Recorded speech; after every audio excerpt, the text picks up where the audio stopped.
Bisaya, 100% Pilipino. At ang akin pong isinulat na tula ay pinamagatang kalma. Nawapay magustuhan. Naranasan mo na ba yung sobrang saya? Yung puro liwanag at ligaya lang ang dama na magandang araw, magandang buhay, perfecto, magaan at walang inaalala. Ganyan, gusto natin yan.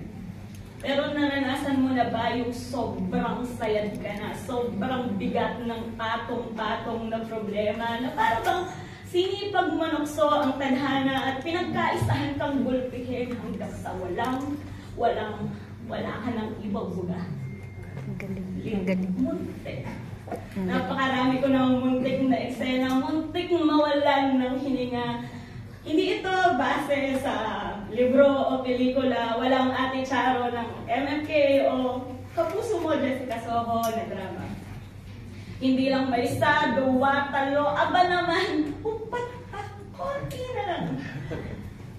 Tatabla na ang biyag ko sa pusang gala. Kaya kung tatanungin mo sa akin, paano? Paano kong naitatawid ang bawat araw sa kalendaryo? Paano nakangiti pa ako na parang kaya-kaya ang trabaho?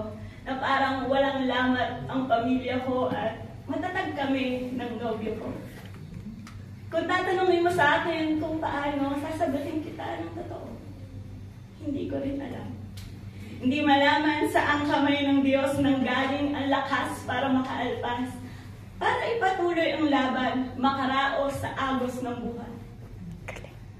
Oo naman, napapagod din ako. Galing. Laksa ng mga panahon. Parang sanay-sanay ito sa spoken word. Pero sa isang tawag at kausap kay inay, habang sinasalaysay ang mga pangyayari sa dumaang mga araw ng kanyang buhay. Nagbakasyon si Dikong. Papasok sa eskwela si Pamangkin. Masarap na ulam ang nakahain. Sa ligaya at ngiti ni inay, yun pala ang saysay.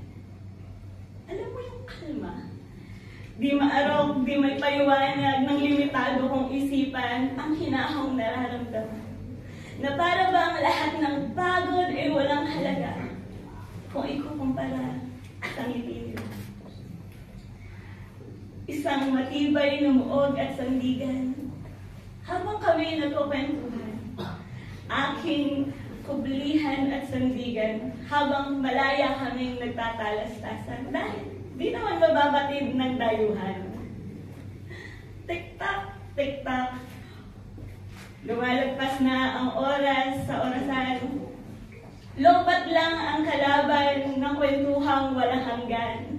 At sa uulit-ulitin ay gayon at gayon lang din. Anong bago? Anong plano? Anong nangyari? Anong kailangan? At magkano?